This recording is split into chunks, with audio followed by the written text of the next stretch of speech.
Hi, I'm Len Epp from Leanpub, and in this episode of the Frontmatter podcast, I'll be interviewing special guest Leah Paulos. Based in Brooklyn, Leah is the founder of Press Shop PR and Book Publicity School and has worked at the intersection of books and media for over 25 years. Just borrowing your copy, Press Shop PR has worked on media campaigns for #1 New York Times bestselling authors, including On Tyranny by Tim Snyder and March by John Lewis, and Welcome to the Universe in 3D by Neil deGrasse Tyson. You can follow her on X at Press Shop PR and check out her website at pressshoppr.com and bookpublicityschool.com. In this interview, we're going to talk about Leah's background and career and her professional interests and what it's like to do PR for books in the 21st century and how authors can break through the noise when everyone's attention is maxed out. So thank you very much, Leah, for being on the Frontmatter podcast. Thank you so much for having me. Thanks. I always like to start these interviews by asking people for their origin story. So I was wondering if you could talk a little bit about where you grew up and how you found your way into your career. Yeah, so I grew up outside of Philadelphia. I'll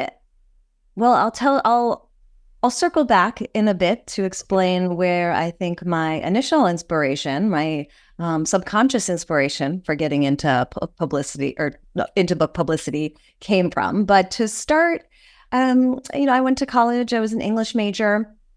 I went to Cornell. After I graduated, I came to New York City and I started working in magazines right away. So my first job was working at a glossy monthly magazine, arts and entertainment magazine in Manhattan. It was a sort of crash course in journalism. There were 4 of us putting out this monthly magazine. It was wildly understaffed, super stressful, but I learned probably, 2 decades worth in those 3 years because I was doing everything. And then I moved on to Condé Nast, worked at some magazines over there. And, after a while, I just am the kind of person that was really chafing at the 9 to 5 commuting to Times Square every day. I love nature. I was like, I can't go away and leave New York City for 5 days and 5 days only in the summer. So I was like, all right, I gotta figure out another plan. So then, in magazines, I found, and I worked at one called Lucky Magazine. You weren't really the target reader. It was a shopping magazine, interestingly. And I found, but it was very, very popular when I was there. I mean, it was really in its heyday. And everyone, and then I started doing copywriting, and everyone was always trying to pick my brain, trying to get a sense of, how can I get into Lucky Magazine? Well, what should I send to the editors and who should I send it to?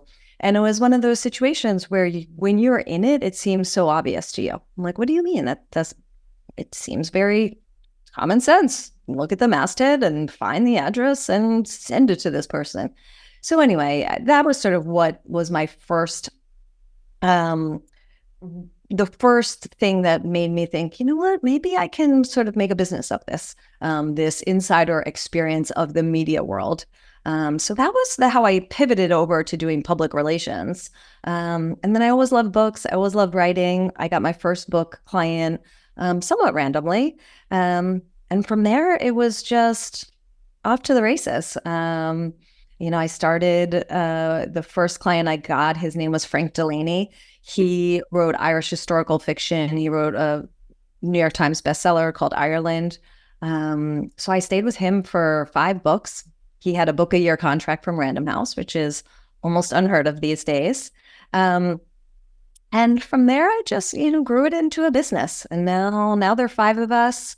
We've been around as Press Shop since 2011, 12.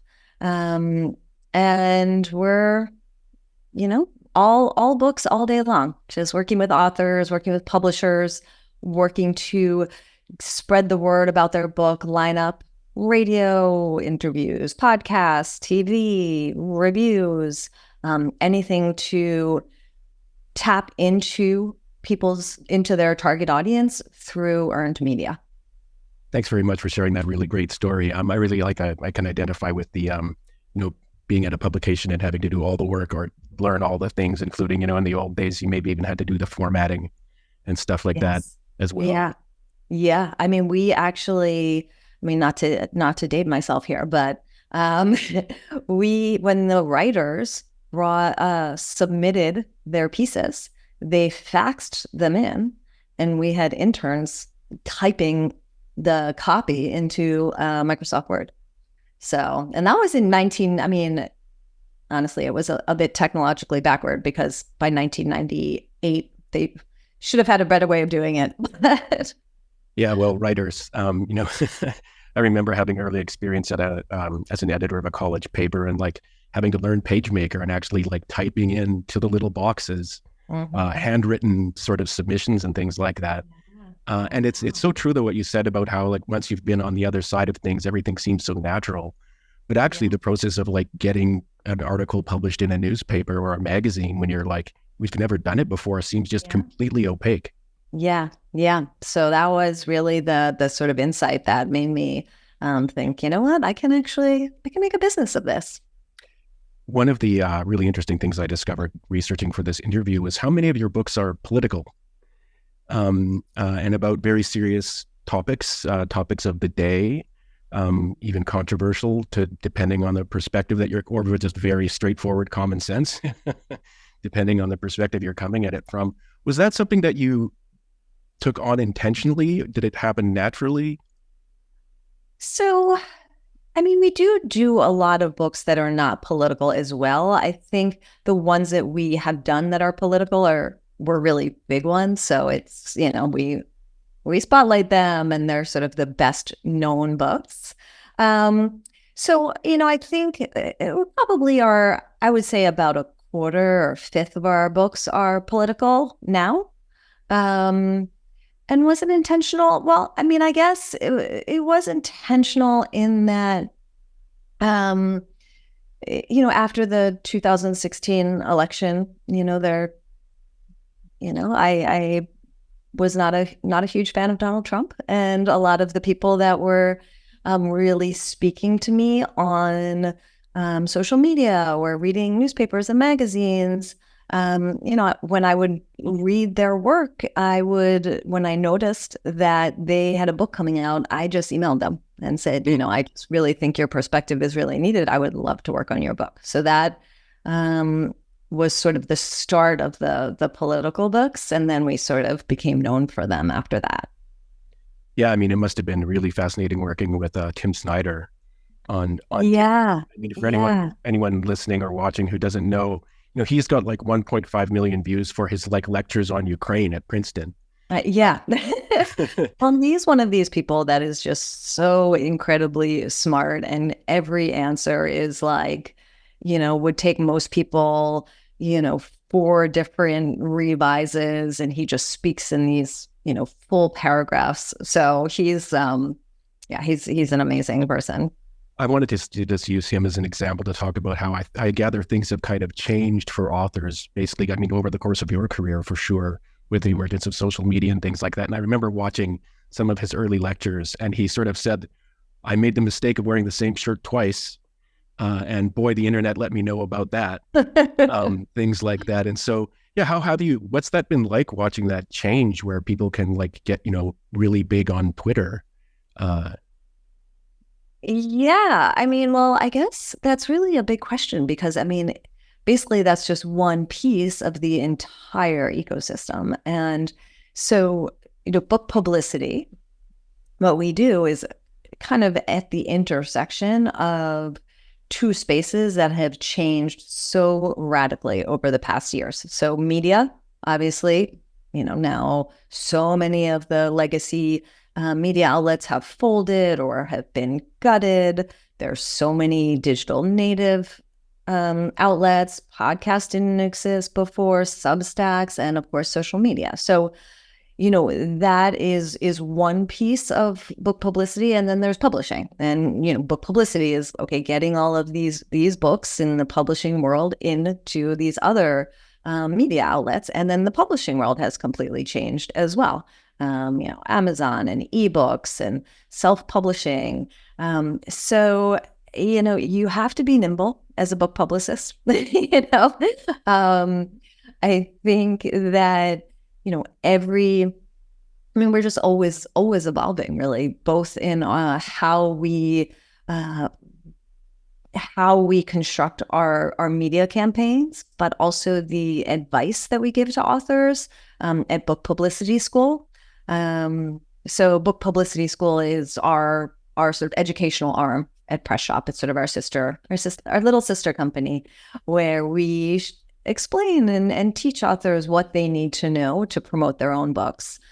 So, even there, it's, things that we may have instructed authors last year, maybe, we just have to always evolve how we're thinking about it because everything is moving so quickly.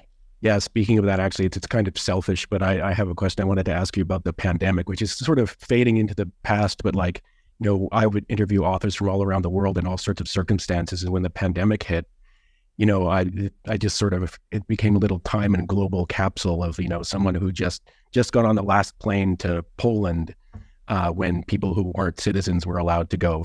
This was a guy from London, or someone who got stuck at their parents' house in northern Italy and so wrote a book. How did the pandemic affect your business and your authors? Yeah, so let's think. I mean, right when it first hit, of course, it was, like everybody, the first couple of weeks were like, oh my God, what's going to happen here? I think immediately the literary world kind of pivoted pretty quickly on events. Events are typically a part of a media launch campaign, and right away there were a ton of events and festivals that went online. So that was great in some ways, for sure. I think it didn't last that long, in part because the people hosting them. So if independent bookstores often hold book events, so then they pivoted to online events. But then they found that, yes, they are well attended, but people aren't buying books, or if they're buying books, we don't know about it because maybe they're buying them from Amazon. So, their incentive disappeared. Same with publishers. They weren't really able to pinpoint that book sales were coming from these events. And then it was also tricky because unlike an in real life event, you can have one in Philadelphia and then you can have one in DC, and online, anybody can come. So they cannibalized each other's audiences. So that was one piece. On the media front, everything has been changing so fast that once the initial couple months, everything was just topsy-turvy, and so much attention rightfully was on, what is this? How is it? How do we, how is it, how is it contagious? All of these things. Once that at least became a little bit more manageable, I would say it sort of went back to normalish on the media front. But again, when I say that the fast changing nature is sort of built in. So a lot of outlets just changed or folded. But then there were a lot of new outlets. There were a lot of new people. Like you said, you had people that were writing books because they, didn't know what else to do with themselves. Same goes for people starting up podcasts and starting up other creative projects. So, again, you really just have to be nimble. And then once that the catastrophe phase was over, then it sort of just became more of the normal turbulent waters we have all been navigating. Yeah, that's actually something I also wanted to ask you about. Something that's maybe changed is that, because of social media and things like that, bad people can get to authors now in a way that maybe they couldn't in the past. With tweets and at mentions and stuff like that. And we've had a couple of authors over the years who've had some negative experiences. Do you have any advice for someone sort of trepidatious about putting their name out there and publishing a book and then going on social media and things like that? Do you have any advice for them for how to deal with the occasional bad actor? Yeah. I mean, I think most people, I saw people getting more upset about it in the past. I think everybody is sort of a little more, a little stronger, and they just kind of know the possibilities and also can compartmentalize it a little bit more. I'm like, okay, this troll is saying this stuff, but I want to not engage them, and they're probably going to get bored and move on to the next thing within a day. And that usually is true. Mm-hmm. I think everybody has to know what their comfort level is, what their comfort level is. Some people just hate conflict. And if somebody's going to say they, want to avoid that at all costs, other people are like, well, I said what I said, and, I don't care if I get some hate about it. So, I think it's really come down to that. I mean, we've had a couple situations that got a little hairier where authors maybe went a little farther on social media than they did in their book or in something that they would think more, think through a bit more. But thankfully, we have not had any situations that got out of hand. Oh, well, I'm really, really glad to hear that. And I think that is something I've observed as well, is that we've all, when new tools or media come out, we just get used to them over time. And we become, battle hardened, or just the common sense develops. And how to deal with certain things. Right. Yeah. I think we sort of all now know there are tons of people that are going to troll anybody that says anything that's at all, if you say it's a beautiful day, maybe you'll get by with nothing, but no, someone will definitely go, it's raining where I am. Yeah. Insensitive of you. Yeah. So, just moving on to some of the sort of the more the nitty gritty. So you set up Book Publicity School in 2023. Is that right? Yes. So yes, we set it up last year. It's been around for about a year and a half now. And that was something I've been thinking about for a really long time. With Press Shop, we're five. There are five of us, and there's only so many books we can take because book publicity is time consuming. There's no way around it. Even with tons of contacts and having done this for a long time, it takes a long time. So on some level, as a business, I was like, I wish I could support more authors. There are a lot of people coming to us that we had to turn away for whatever reason. Either we didn't have room in our schedule, or it wasn't a perfect fit. It wouldn't necessarily make sense for a full campaign. Or it was self-published, which we don't do we don't really do self-published books at Press Shop. So I was really trying to figure out how to support authors that fell into all of those categories that weren't right for Press Shop, but I knew that we could support them. So that was how I came up with the idea for Book Publicity School. It sort of does what I referenced at the beginning when I sort of was talking about my career path, which is people don't know how it works. There are a lot of authors that just don't know how publishing works, that don't know how media works. And in a time like now, where authors are called upon to be primary promoters of their book, even if you have a good publisher and there's a publicist on staff, it's still really helpful for authors to be involved and make connections, or tap their connections.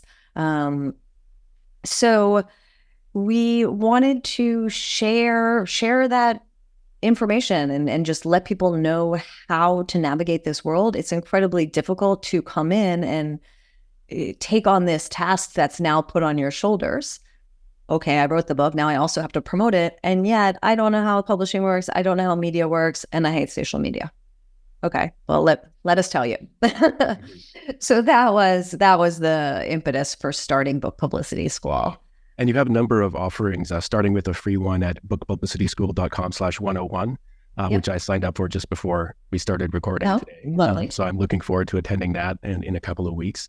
But you also have some more intensive, I think, quarterly courses that you do as well. So if you could maybe take a moment to explain to people what those are. Yeah, definitely. Yeah, so we have 3 different tiers of courses.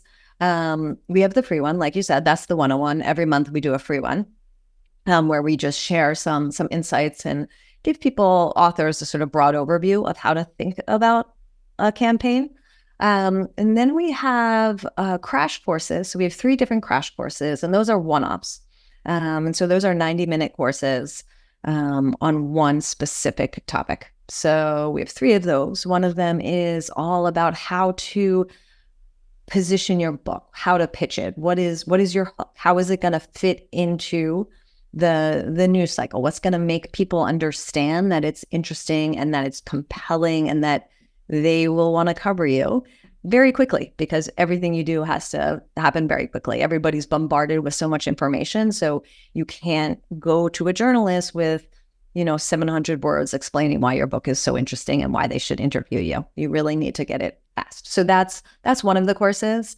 That's one of our 90-minute courses. Then we also do another 90-minute course on, once you have this great material, who are you going to send it to? So that's basically building your media list, building your contact list. So we give tips and tools about how, in this environment where there's so many new media opportunities, a lot of the older opportunities are no longer there. How do you find out what you should be pitching? What would be a good fit for your book? And then we also do one post-publication. So how to promote your book after publication. So one thing that happens a lot is there's so many things happening in the lead up to publication, which is great. That's when a really good amount of the publicity work should be done. But then the book is out for a long time, and you really need to think of that as sort of the marathon, whereas it's a sprint up until publication. So that is our other crash course. And then the quarterly one you referenced is our 6-week workshop. It's called our Book Publicity Intensive. And that's our sort of flagship program. That's the one we started with. The idea of that one is in 6 weeks, in 6 courses, plus a private group on Facebook. We just really tell authors like everything you need to know in order to navigate this, to get up on your feet and figure out how to promote your book. So what you should do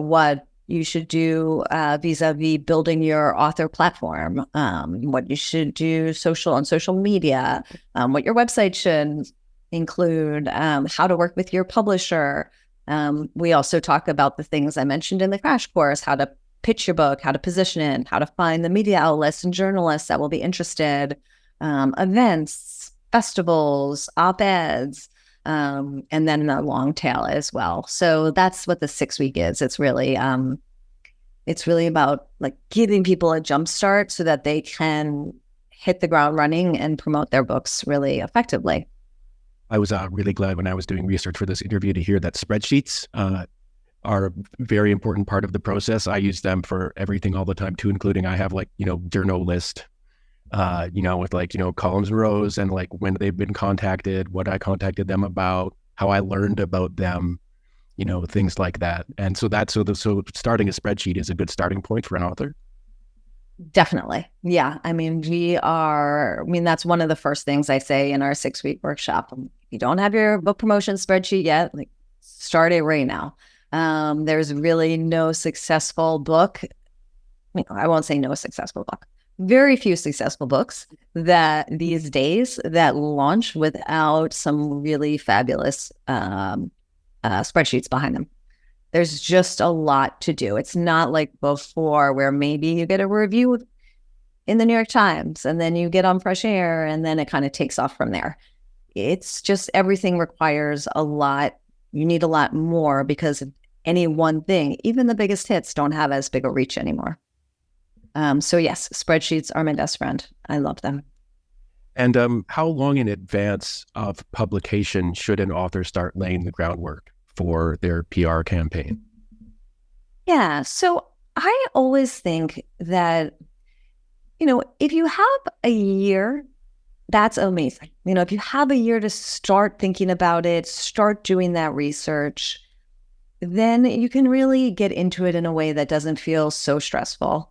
I see a lot of authors at the 3-month mark before pub, and then they're scrambling and feel like there's so much to do. And so, if you can do it in the year before, that's fantastic.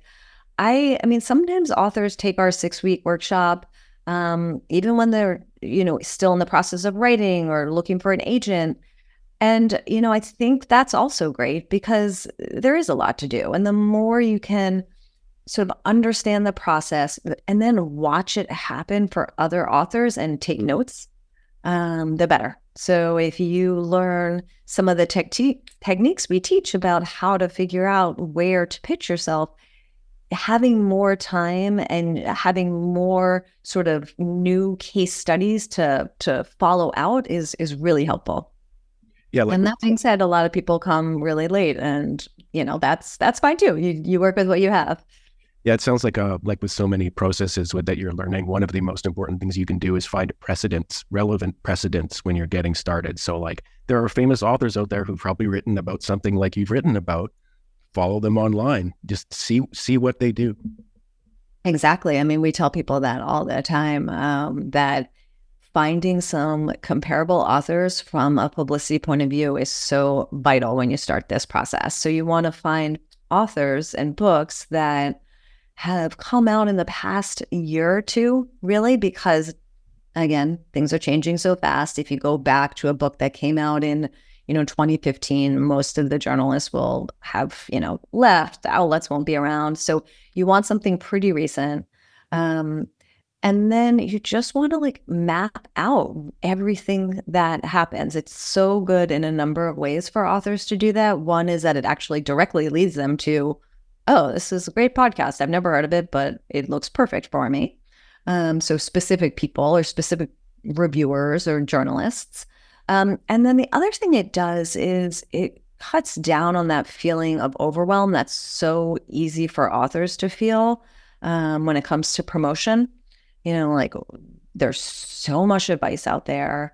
There's so much to do. I don't know how to do it. I don't really like it. A lot of authors are like, I'm a writer. I don't really like doing this self-promotion.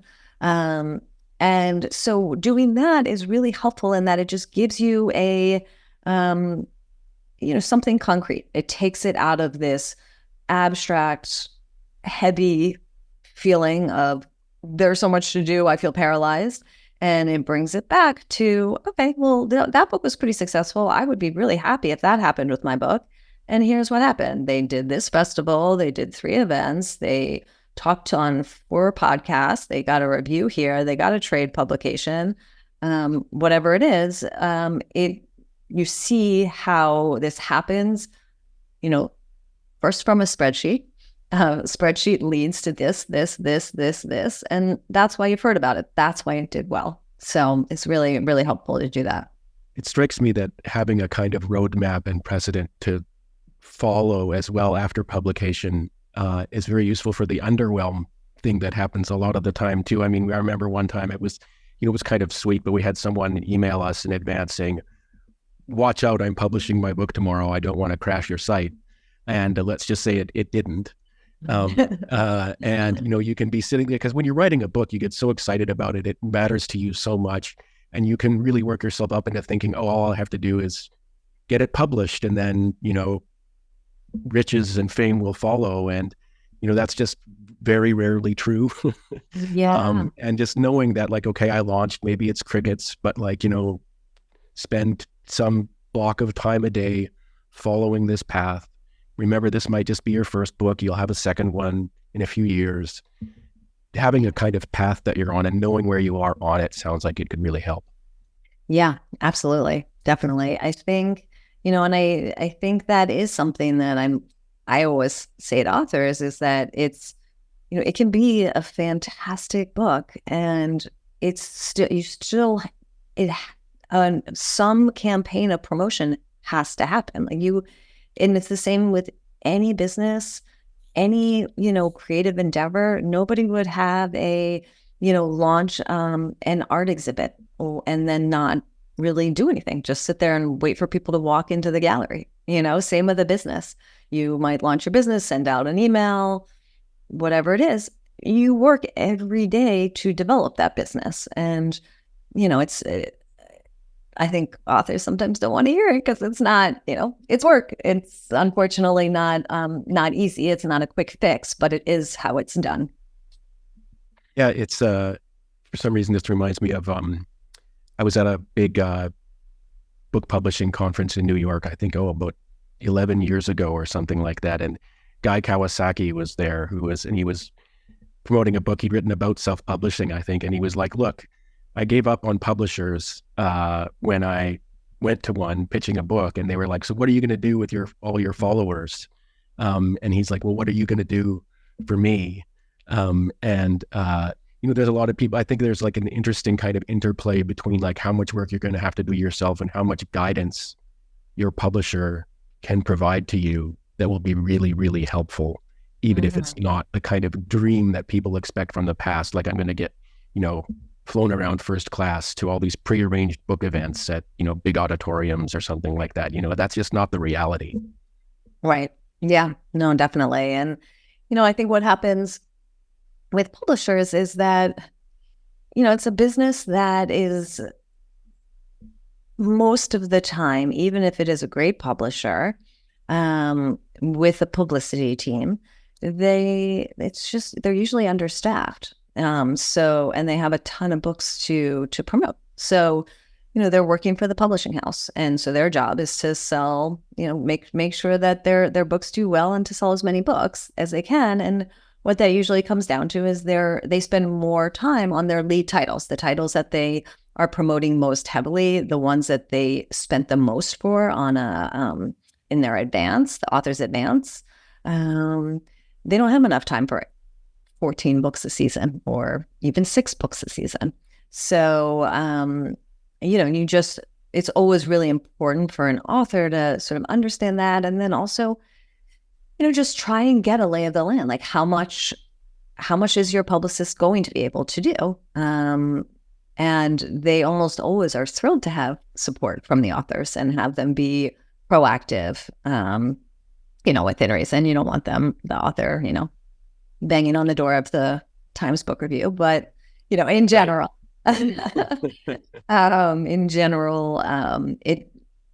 they do really value author connections and ideas, and they actually need it. Yeah, actually speaking of needs, so one of the questions I think that people have when they're starting out in book publishing and they've got all these big dreams is, do I need an agent? Do they need an agent? Yeah. So, agents are very helpful if you have the right, first of all, it has to be the right agent. So they can be, they're really helpful in that they're experts that know how to navigate the space. And it's a really hard thing to do as an author. And you don't want to get a crappy deal. So, that is really helpful. On the flip side, I know a lot of authors who have spent years trying to find an agent. It can be really hard. And in part, that's because just the way the structure of their work is they get paid only if they sell it. So they really have to be very confident that they're going to be able to sell it. And there's a lot of upfront work for them to do. So, I think, it also depends on what kind of book. Some books have, it's a little easier to do it without an agent. But in general, having an agent is invaluable as long as it's the right agent. And for anyone interested, there's all sorts of advice out there about writing query letters and things like that. And you should definitely do some research before you start sending out letters, because you don't want to burn bridges or anything like that, which can happen, and can happen with journalists as well. And so actually, that's one thing I wanted to ask you about. So what's some of the advice, like say, for example, in the 101 course that you might give to a new author who's thinking of approaching a journalist? Maybe assuming they're really busy and they get 100 of these a day is a good place to start. Yeah, certainly.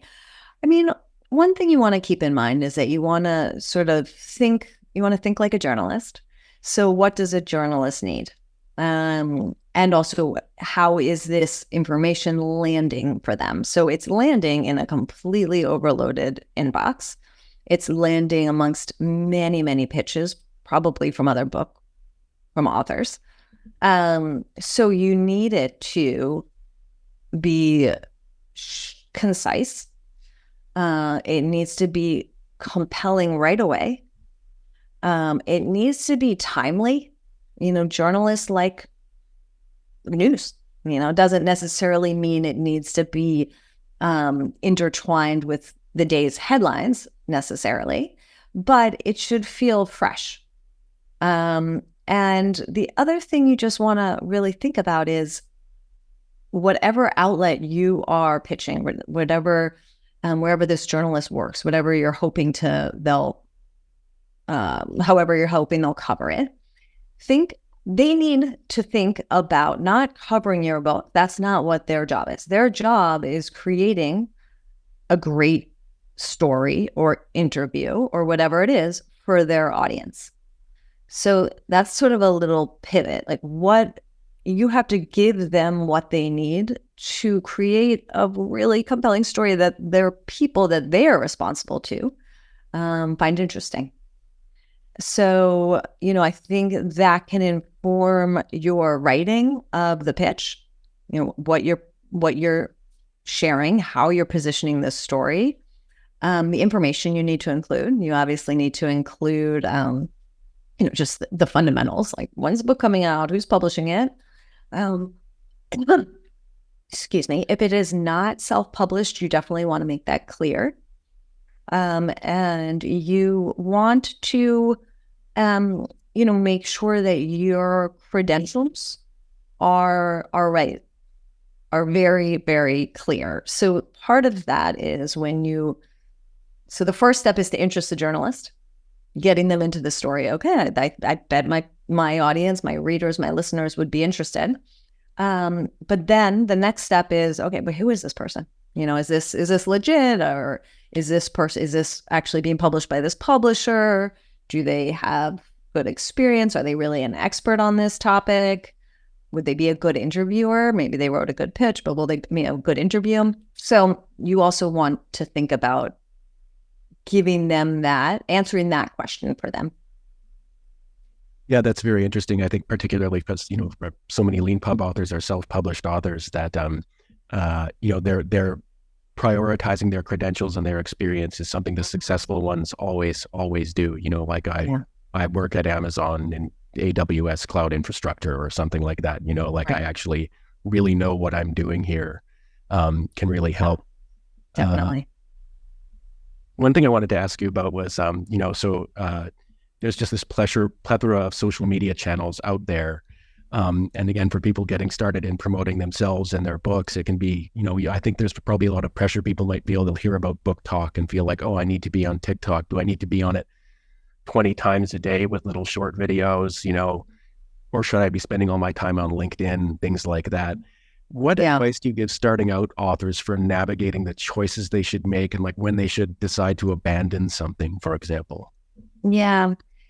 So, there's no doubt about it. It's tricky. It's, I spoke about the need to be nimble and, obviously social media is incredibly fast changing.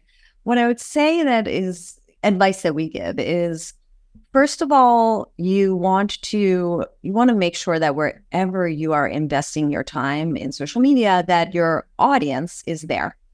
So if your particular audience is not really on TikTok, okay, don't go to TikTok just because there's like a book talk thing. You have to make sure that your particular readers are there, that you can find them on that platform. LinkedIn can be great for people who are more professional, because then okay, if your readers, the people that you're targeting with your book are in the business space or the leadership space, then LinkedIn can be fantastic. So that's the first thing. Whatever platform you are thinking about pursuing, just make sure that you see a viable community there. And then, the other thing is that you need to be sort of realistic about social media. Social media can be fantastic for authors. It can be fantastic for anybody. It can also be a massive time suck for authors and a massive time suck for anybody. So it's all about how you use it. So I do often, a lot of authors are constantly getting this message, like, you have to get on social media. Your book is coming out. You got to get on social media. And while I agree, it can be really helpful if somebody has never been on social media, they're older, I'm 49, so, older than me. Maybe they've never been on social media. Like that kind of person, maybe they shouldn't go on social media, because in order to do it well, you have to spend a lot of time there, building your community, creating engaging content, thinking about the content that you're creating and making sure it's in line with the promotion of your book. Like you can go online and, start talking all about parenting, but if your book isn't about parenting and all your followers are about parenting and you're trying to promote this, like, your economic policy book, that is not going to align. So you just want to keep those things in mind. And, again, I don't mean to be too negative. Obviously, social media can be fantastic. I think everybody should at least try to have some nominal presence. You just have to be honest with yourself about it. And then social media, in order to get a lot out of it, you do have to get a lot into it. It's those I put up a video and it went viral and all of a sudden my book became a bestseller is not a viable strategy.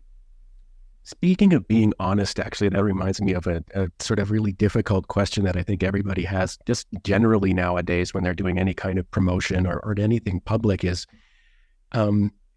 should you be open about your politics? Because, there's definitely, publishers of national newspapers who think you shouldn't be endorsing somebody. And obviously it just comes down to the choice you make. But for someone who's curious about, like, if they want to just maximize the promotion of their book on birds, should they be withholding their politics online, or should they just, be open about it and it's just something people are going to find out anyway? Yeah. But I think it really just completely depends on the person and the book. I think there's certain cases, like if you're if you own a business and that you have a book about that reflects on your business, and that your customers are from all over the political spectrum, maybe you want to be a little careful. If you don't feel that way, then it's less important. So, for us, I make no, I don't really hide what I think. But, we work on books that are, definitely sort of center left, and we're sort of known for that. So. Particularly in the United States nowadays, too, is being worried about getting banned something that authors need to think about when they're writing their books? I don't really think so. I think at that point, I think you can worry about it from, a political point of view and what you think is best for society. I think for the most part, when the book bannings have not been, they've generally helped the author, and that it gets it's a lot of media attention that everyone buys the book to sort of counteract it. Yeah, notoriously, sort of like you absolutely want to be on like the Pope's list of banned books, right, stuff like that, right? Because shortcut to the bestseller list. Everybody wants. So speaking of podcasts and appearing on smaller podcasts like ours, is this something that authors should be really concerned about, like maximizing the use of their time by only appearing on the most popular podcasts they can get on, or is honing in maybe on, or just practicing just as important as trying to maximize your utility? Right. Yeah. I am a big fan of, the idea right now is people are getting their information from so many different places. And so you therefore need to be in a lot of different places.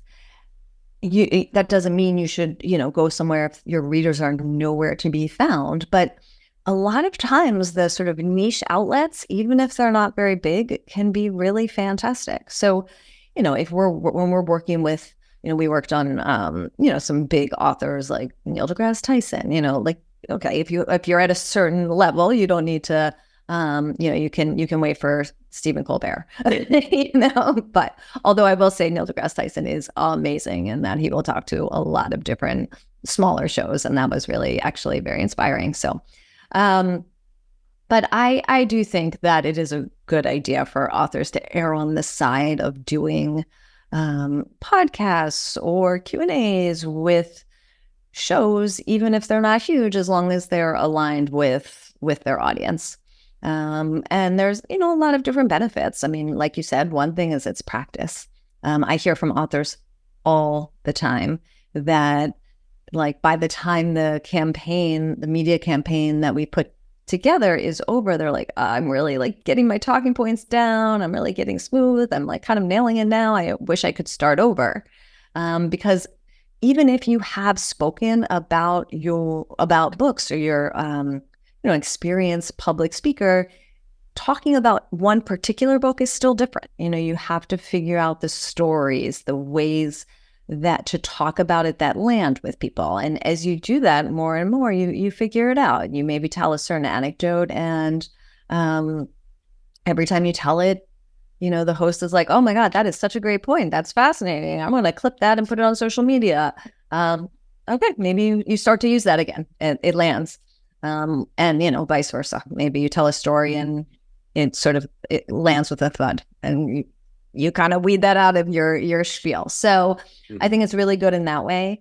And then it's also useful for bigger podcasts or bigger radio shows. Like when we pitch NPR, for example, if we pitch a national NPR show, if an author doesn't have any experience or any clips, they're very hesitant to book them because, they have to make sure if they're going to put somebody on the air around the country that they're going to be able to tell their story well.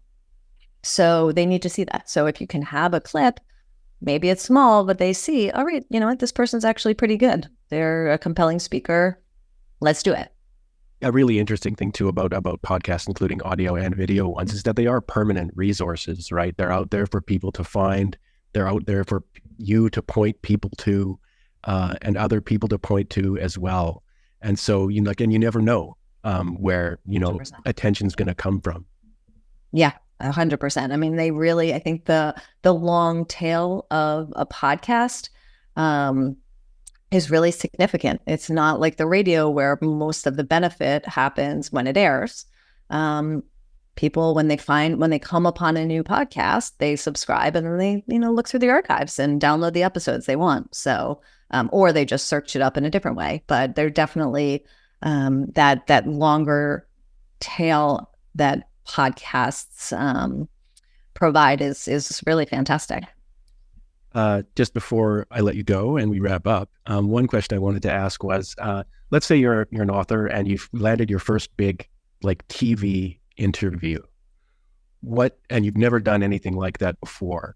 What advice would you give to one of your clients, or what's some of the advice you might give to one of your clients? But you're going to be under these lights, you're going to be let through security, and it's going to might be really cold or it might be really hot. What sort of advice do you give people just starting out? Right. So, I mean, one thing is I try to talk them through as much of what's going to happen as I can. And then it's also really a lot about practicing. I always want to get them to practice not only, walking around their bedroom and walking up and down their hallway, talking to themselves, that's great. But also, sit in front of your computer and press record and, or maybe you get somebody else and sort of make a little mock-up situation, put some lights in your eyes and then press record. Just anything that can sort of mimic that feeling of, okay, I'm on. I have to speak about my book powerfully now. And you want to have that experience. Ideally, not in front of a national audience. Right. Yeah. Exactly. Well, Leah, thank you very much for taking some time out of your day to talk to me and to talk to all of us. For anyone interested, it's bookpublicityschool.com, and you can go to /101 to sign up for that free course that I mentioned earlier. That happens monthly. A really great entry point for learning about your business and what you do and what you can offer to clients.